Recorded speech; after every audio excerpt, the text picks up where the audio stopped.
Sebelumnya,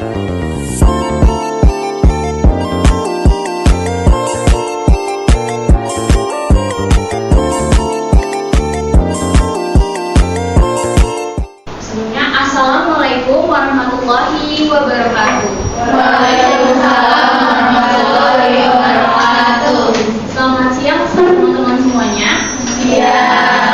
Bagaimana nih kabar teman-teman pada siang hari ini? Alhamdulillah ya, kita masih diberi nikmat sehat oleh Allah Subhanahu wa taala sehingga kita dapat berkumpul pada kegiatan siang hari ini.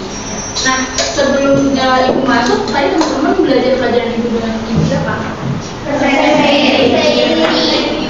Oke. Bagaimana? Seru? Seru. Oke, seru ya. Oke, bagaimana nih teman-teman? Apakah teman-teman masih semangat? Oke, alhamdulillah. Semoga semua teman-teman tetap ada ya dari awal hingga akhir. Nah, sebelum kita melakukan kegiatan yang akan kita lakukan, alangkah baiknya kita berdoa terlebih dahulu nih. Siapa ketua kelas di sini? Keluar. Siapa yang mau bimbing doa? Oke, silakan.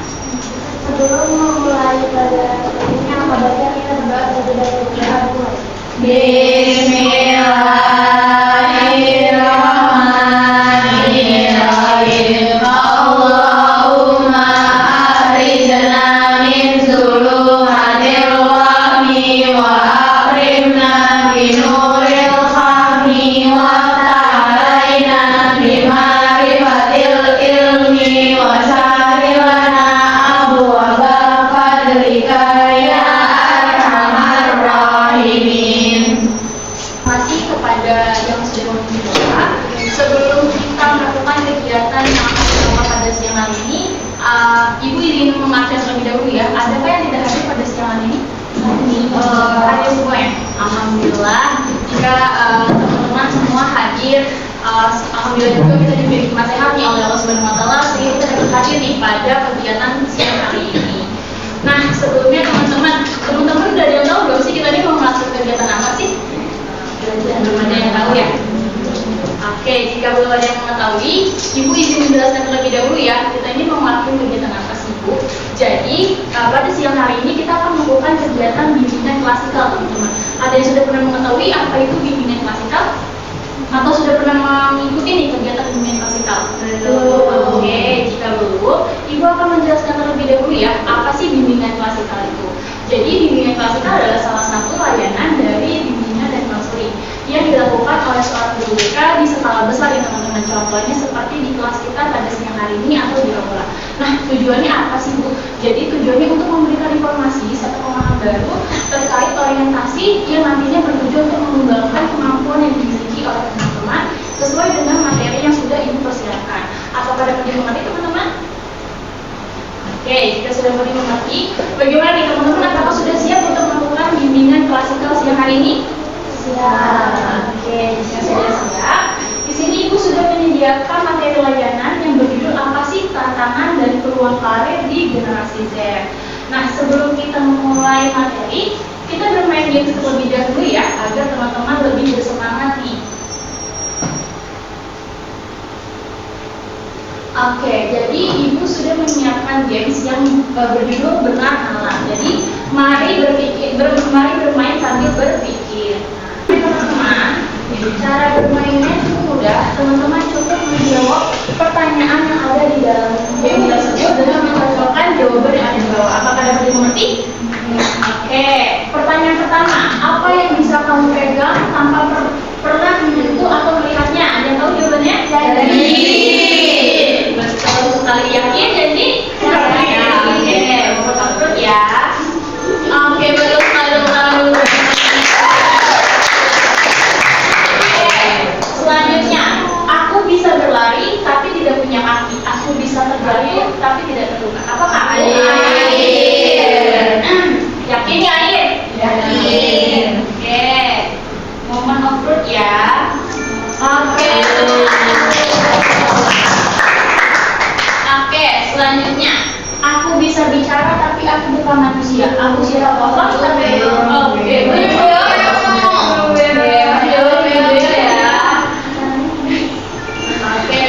semua. Yang ini pasti jawabannya adalah kan?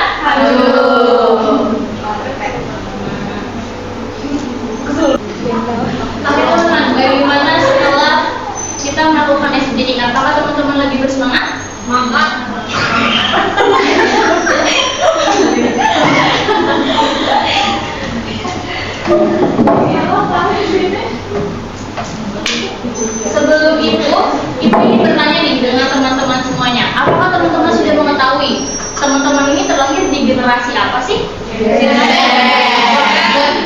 Oke, betul ya, teman-teman. Adalah seorang generasi Z. Nah, sebelum itu, coba perhatikan empat gambar yang ada di depan ini. Siapa sih mereka ini?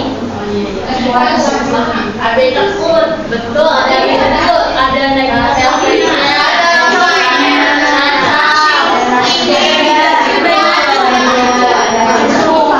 Oke, teman-teman benar sekali. Pasti di empat gambar ini teman-teman sudah tidak asing karena teman-teman sering lewat di FYP teman-teman. Iya. Nah, lalu apa sih persamaan dari mereka berempat? Ada yang bisa menjawab? Betul, sama-sama influencer. Selanjutnya, betul, konten kreator. Lalu selanjutnya, betul sekali. Oke, betul teman yang dikatakan oleh teman-teman bahwa persamaan dari mereka berempat adalah mereka mengembangkan karir mereka di dunia entertainment seperti menjadi influencer, YouTuber. Selain itu, mereka juga mengembangkan usaha mereka di sosial media seperti ada di Sebeneza, ada Nadia Kemil yaitu skincare dan seperti itu ya teman-teman. Oke, baik.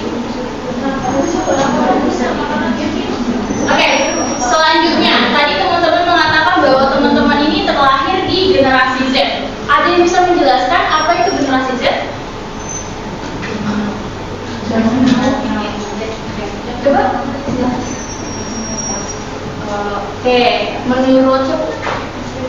Menurut Asif, generasi Z adalah generasi milenial. Ada lagi yang ingin dijawab?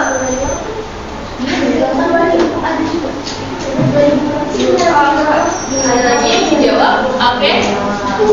Sepertinya teman-teman masih bingung ya, generasi Z itu generasi apa sih, Bu? Jadi Ibu akan menjelaskan nih apa sih generasi Z. Jadi generasi Z adalah generasi penerus generasi milenial nih teman-teman, yang terlahir pada tahun 1995 sampai 2010. Nah, jumlah dari generasi Z ini mencapai 2,5 juta miliar. Wah, banyak banget ya teman-teman. Nah, lalu apakah kamu salah satunya? Jawabannya adalah tentu teman-teman adalah salah satu dari generasi Z. Oke, selanjutnya, kapan sih hadirnya generasi Z? Ada yang tahu kapan hadirnya generasi Z?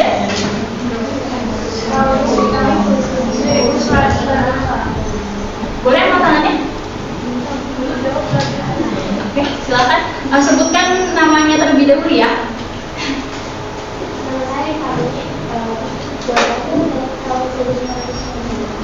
Oke, baik. Menurut Tiffany jawabannya dari 1990. Oke, baik. Terima kasih. Selanjutnya ada lagi yang menjawab? Oke, sepertinya teman-teman masih kurang mengetahui nih kapan sih hadirnya generasi Z ini ya. Selanjutnya di sini generasi Z ini hadir ketika perkembangan teknologi yang sedang maju pesat nih teman-teman. Dan mereka dilahirkan dan dibesarkan di era digitalisasi teman-teman, yang ditandai oleh kemajuan teknologi yang cepat membuat mereka sangat terbiasa dengan teknologi. Pasti tidak dapat dipungkiri ya teman-teman bahwa teman-teman itu tidak bisa lepas dari teknologi. Contohnya ketika teman-teman mengerjakan tugas, teman-teman tidak bisa lepas dari handphone, betul? Betul. Ketika ibu menjelaskan, ibu masih menggunakan laptop dan infocus untuk membantu ibu dalam menjelaskan materi layanan bimbing kelas kali ini, betul? Betul. Maka dari itu generasi Z ini adalah generasi yang sangat terbiasa dengan platform sosial media ataupun teknologi teman-teman. Lalu selanjutnya di sini ada karakteristik Gen Z. Coba perhatikan dua gambar yang ada di depan ini. Ada yang bisa menjelaskan maksud dari dua gambar di depan? Bisa. Oke, silakan angkat tangannya.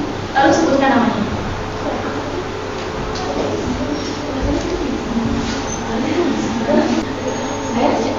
Silakan sebutkan namanya terlebih dulu. Nama saya Desta.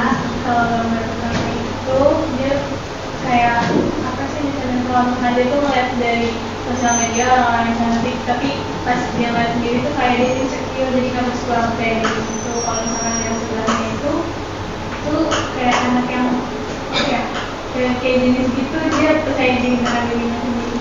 Oke, baik, terima kasih. Sudah siapa? Desa. Oke, terima kasih Desa. Tepuk tangannya ya. Oke, betul sekali yang disampaikan oleh Desa bahwa karakteristik Gen Z ini adalah yang pertama adalah seseorang yang ambisius, teman-teman. Lalu yang kedua adalah seseorang yang selalu berpatokan kehidupannya dengan sosial media atau teknologi.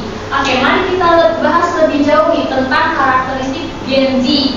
Nah, yang pertama itu adalah sangat akrab dengan teknologi, seperti gambar yang sudah Ibu tampilkan sebelumnya. Maksudnya itu adalah, teman-teman, karakteristik Gen Z ini adalah karakteristik yang sangat dekat dengan teknologi, karena hadirnya Gen Z ini di era perkembangan teknologi yang sangat pesat, teman-teman. Oleh karena itu tidak dapat dipungkiri bahwa Gen Z sangat melekat sekali nih dengan adanya teknologi. Lalu Gen Z memiliki ambisi yang tinggi. Maksudnya gimana sih, Bu? Kenapa Gen Z memiliki ambisi yang tinggi? Karena dengan sosial media kita bisa melihat, teman-teman, bagaimana kemampuan orang, bagaimana mencapai orang lain. Oleh karena itu menjadi dorongan untuk diri kita sendiri, yang dimana generasi Gen Z ini lebih memiliki ambisi untuk mengambil ataupun mencapai cita-cita yang dia inginkan. Lalu generasi Gen Z lebih mengambil resiko dibanding generasi sebelumnya. Ada yang bisa menjelaskan kenapa sih Gen Z lebih berani mengambil resiko dibanding generasi sebelumnya? Ada yang mengetahui? Oke, seperti teman-teman belum mengetahui ya. Oke, di sini maksudnya kenapa generasi Z itu lebih berani mengambil resiko? Karena generasi Z ini kan terlahir di era perkembangan teknologi yang sedang pesat, teman-teman.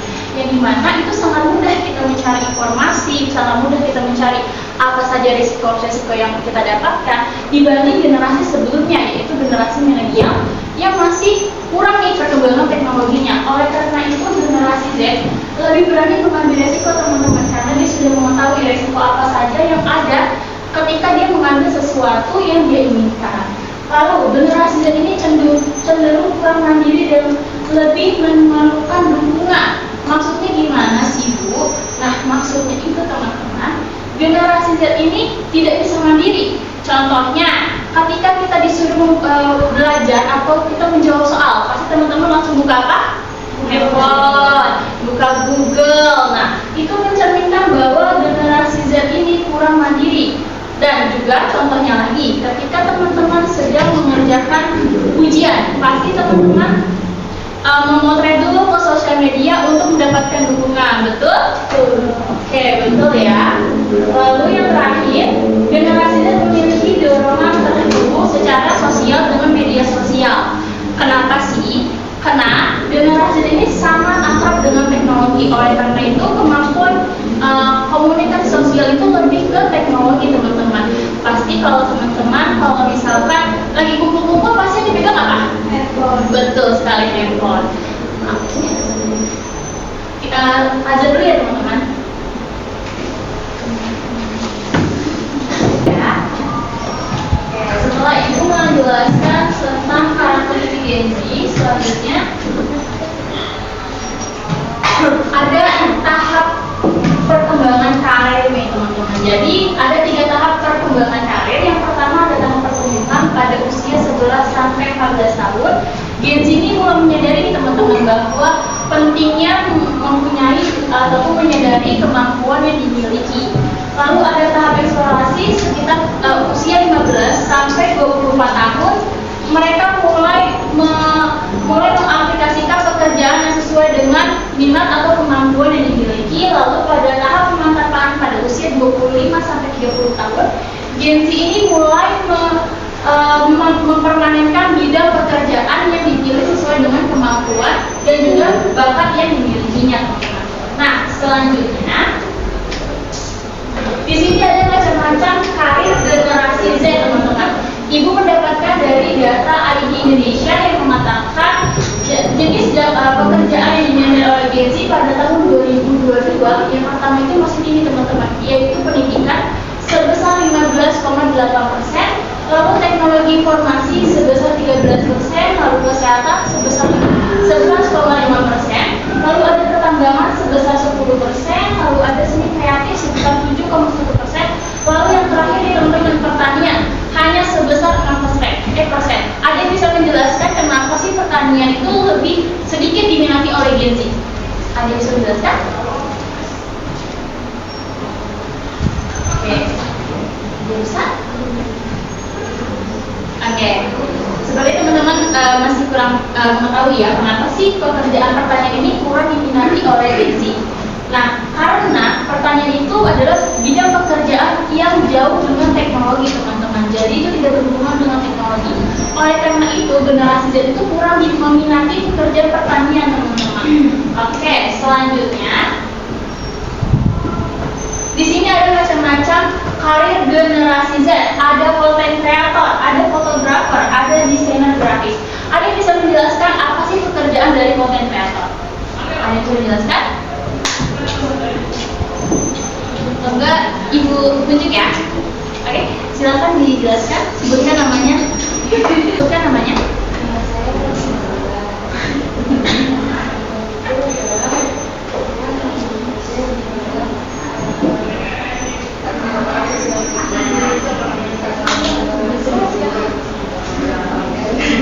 Oke, tepuk tangan dulu teman-teman.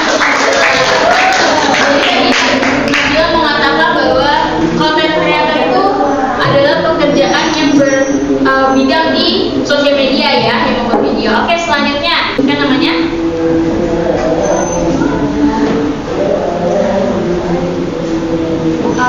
Jadi fotografer itu gimana sih cara kerjanya?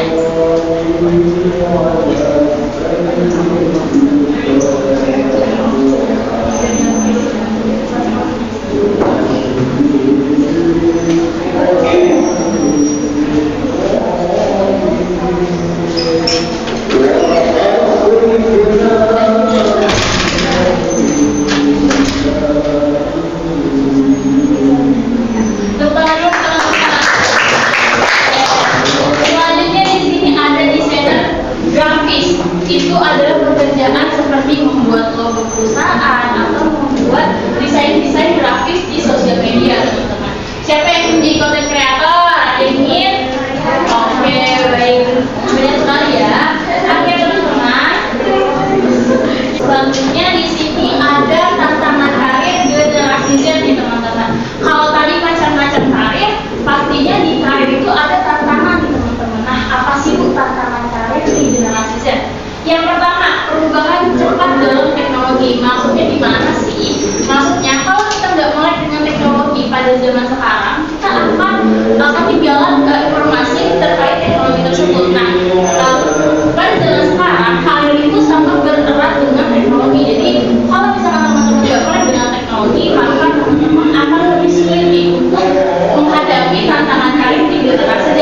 Selanjutnya, perencanaan dari orang tua. Nah, maksudnya gimana sih? Maksudnya, zaman sekarang itu kan generasi Z itu menginginkan pekerjaan karir seperti YouTuber, content creator, seperti itu kan teman-teman. Namun, perencanaan karir orang tua itu seperti guru, menjadi PNS. Nah, itu berbeda nih teman-teman. Ada di pertentangan antara perencanaan karir teman-teman dengan peran orang tua. Oleh karena itu menjadi tantangan di generasi Z dalam berkarir. Selanjutnya, ekspektasi karir teman-teman. Nah, ekspektasi karir itu sering ditemukan di tantangan generasi Z. Kenapa sih? Jadi, generasi Z itu memiliki ekspektasi karir yang cukup tinggi teman-teman. Contohnya, bekerja dengan pekerjaan yang tekanan kerjanya itu rendah dengan gaji yang besar. Lalu pekerjaan itu waktunya fleksibel, hanya ingin dari rumah. Sedangkan realitanya karir yang ada itu tidak sama dengan ekspektasi karir di generasi Z ini. Lalu generasi Z dalam persaing global, maksudnya gimana sih? Maksudnya tadi Ibu sudah menjelaskan ya bahwa generasi Z itu ada 2,5 juta miliar jiwa teman-teman. Nah, itu merupakan tantangan karir di generasi Z. Oke, selanjutnya ini merupakan berita-berita dari tantangan karir generasi Z teman-teman. 10 juta Gen Z di RI menganggur. Wah, banyak banget ya teman-teman. Generasi Z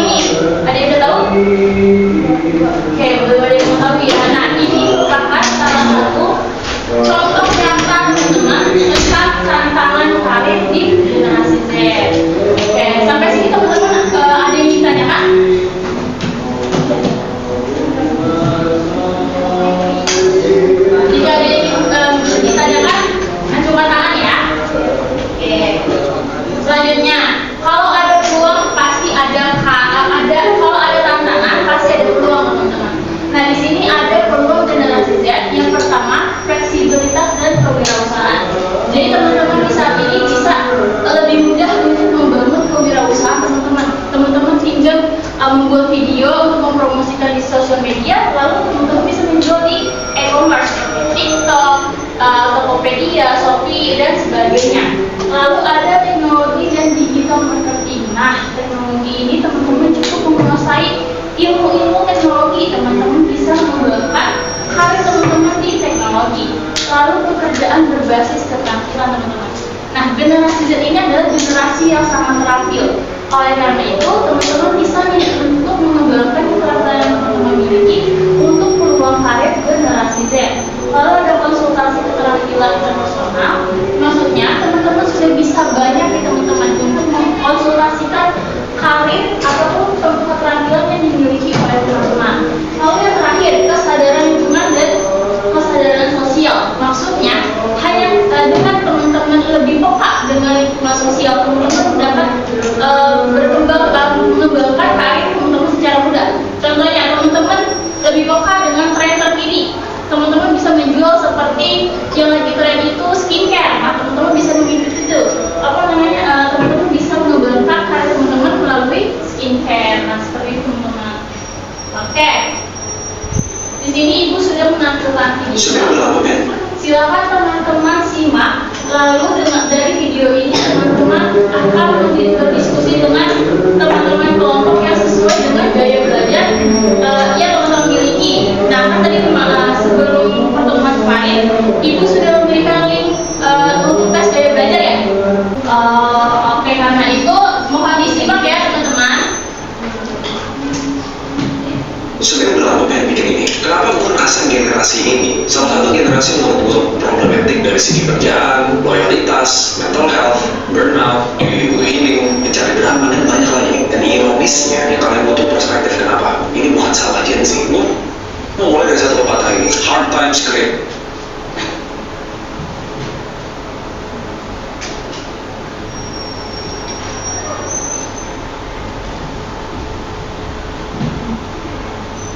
sebenarnya udah lama pengen bikin ini. Kenapa gue merasa generasi ini salah satu generasi yang menurut gue problematik dari segi kerjaan, loyalitas, mental health, burnout, butuh healing, mencari drama, dan banyak lagi. Dan ironisnya, yang kalian butuh perspektif kenapa? Ini bukan salah Gen Z. Gue mau mulai dari satu pepatah ini. Hard times create strong men create good times create weak men create hard times. Mulai muter lagi. Pertanyaannya, apakah Gen Z itu weak man ya? Di siklus dimana generasi sebelumnya udah menciptakan semua hal-hal baik, solusi instan, semua serba ada, bisa pilih, informasi gampang. Ini bikin generasi Z itu tempe banget. Ini menurut opini pribadi gue. Cara paling simpel untuk menjelaskan Gen Z sama Gen yang lain, Gen Z itu tersebar, punya pendirian masing-masing karena mereka punya semua kebebasan yang mereka bisa dapat, semua pilihan yang mereka bisa punya. Ujung-ujungnya semua peradaban yang semuanya mencari menciptakan generasi yang paling lonely, padahal paling pintar. Yang dikit lebih penting kebahagiaan diri daripada harus kerja atau lakuin yang mereka mau. Dan menurut gue ini lumayan bahaya. Kecuali siklusnya emang dunia yang harus beradaptasi ke Gen Z. Yang menurut gue di sini kurang setuju. Kalau kita ngomong tentang generasi sebelumnya, dari boomer sampai Gen X, seluruh statistik menunjukkan mereka itu orang-orang yang lebih tangguh, lebih punya persisten dan bisa bertahan lebih lama kalau misalnya ada masalah. Pertanyaannya, kita butuh orang-orang kayak gimana sekarang? Yang menurut gue nggak jelek semua ya, karena sifat free thinking ini atau freedom ini yang bisa jadi bibit-bibit entrepreneur, bukan orang yang cuma mengikuti sistem. Tapi kalau individualismenya kemanifest ke hal yang lebih buruk, yaitu nggak bakal ada persatuan. Nah, itu jadi problem utamanya. Dan sebenarnya solusinya cuma satu, yang gue bahas di chapter 3. Kita ngomong realitanya juga berdasarkan fakta. Dan beberapa riset dan survei ini gue cari dari dunia, karena nggak semuanya gue bisa nemuin di sampel Indonesia. Oke, kita mulai dari hal paling parah dari Gen Z ya. Gen Z, ini subscribe. Bercanda sudah banyak Gen Z yang subscribe. Dan full disclaimer, ini nggak semua Gen Z di Indonesia, tapi merepresentasikan mayoritas. Chapter 1, Gen Z. Kita mulai dari apa yang merepresentasi mayoritas dari kegiatan kita, yaitu pekerjaan. Kalau kita ngomongin employer atau perusahaan-perusahaan kamu harus pencet orang, 65% bilang mereka lebih memilih pencet Gen Z. Dan bahkan di studi lain kayak 1 dari 8 Gen Z itu resign seminggu setelah diterima. Mungkin karena nggak cocok kerjaannya, mungkin lebih worth it gue jadi bahagia, belum terima gaji bulan pertama aja bisa aja udah keluar. Dan let's be honest, generasi sebelumnya tuh gak ada kayak gitu. Mungkin banget. Oke, by the way, gue bakal jelasin di chapter 2 kenapa Gen Z itu kayak gini dan menurut gue bukan salah kalian. Nah, employer dan ini seluruh dunia merasa bahwa Gen Z itu susah dimengerti. Lu tuh maunya apa? Lu tuh digaji di sini untuk melakukan pekerjaan lu, kenapa lu kayak ingin hal lain? Ada yang bilang work ethicnya kurang, memang gak ada tempat karena tinggal atau hidup di semuanya serba instan, semuanya bisa dikasih, nikah sekarang itu beres. Yang sampai di tahap effort Gen Z ini kecil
Oke,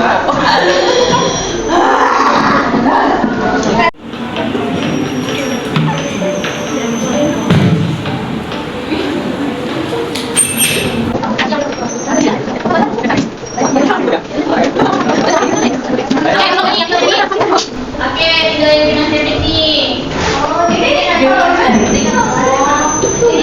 Nanti tunggu yang dinasihatin dulu. Oke. Pertanyaan selanjutnya ya. Oke, ini pertanyaan yang kedua teman-teman. Silakan.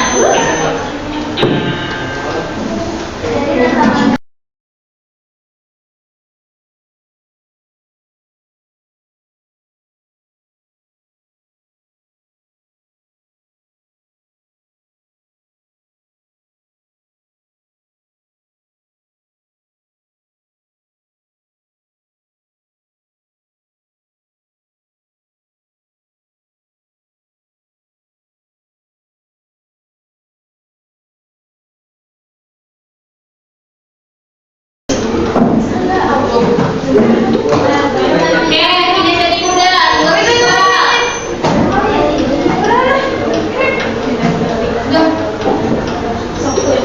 Oke, ini ya.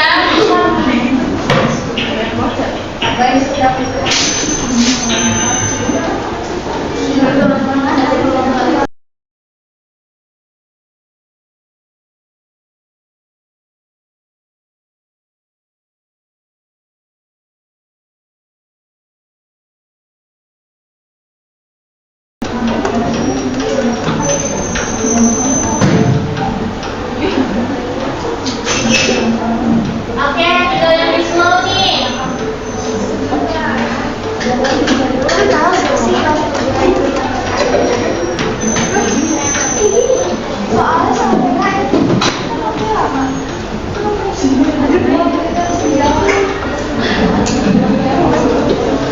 Oke.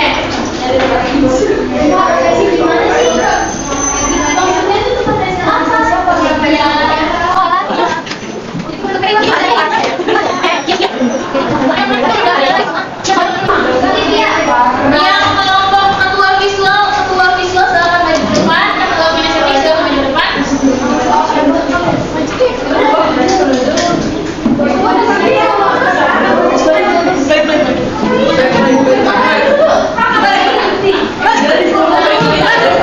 Yang kinestetik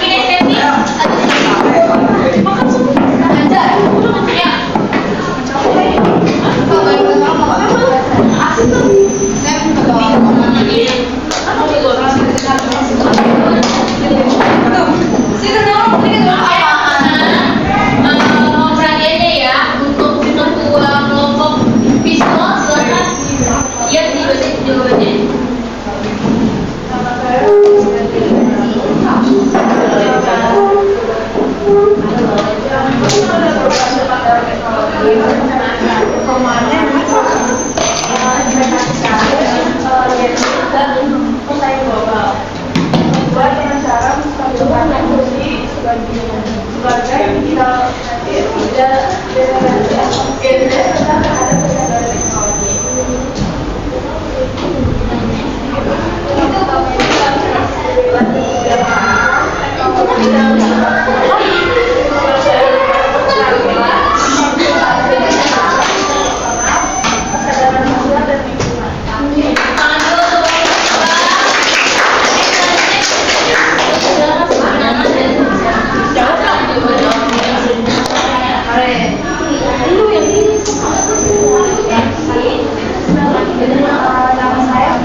Gender lebih suka belajar melalui teknologi dan interaksi media. Yang ketiga adalah fleksibilitas dan kewirausahaan, teknologi dan digital marketing, pekerjaan berdasarkan keterampilan dan kesadaran sosial dan Oke,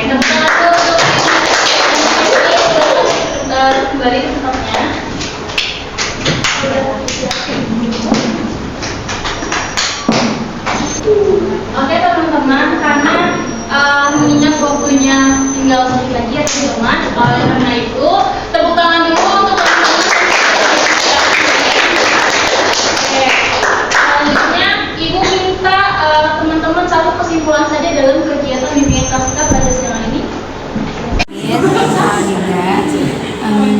Selama pembelajaran tadi sih ya seru, jadi tahu banget kayak oh, ternyata generasi Gen Z itu kayak gini, tantangan dan peluangnya buat kita tuh kayak gini, dan apa yang harus dihadapinnya juga kayak ya udah tahu gitu. Oke sih. Sulit ya? Iya. Oke, teman-teman dulu. Selanjutnya, siapa yang ingin menyampaikan pesan dan pesan nih dari kegiatan bimbingan klasikal kita siang hari ini? Jadi siapa? Pesan dan pesannya satu aja teman-teman. Silakan. Silakan. Nama saya Iva. Pesannya itu sangat seru karena kita jadi memahami kalau Gen Z itu memiliki tantangan dan hambatan tersendiri. Terus kita juga jadi tahu peluang apa yang akan dimiliki atau dihadapi oleh generasi Z ini. Kalau pesannya itu semangat aja kakak-kakak. Oke, terima kasih.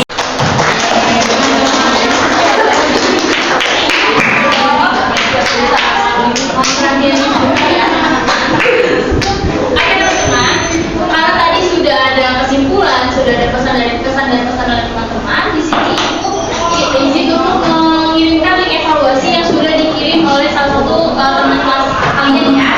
Nanti untuk pengumpulannya Ibu tunggu sampai jam 3 sore.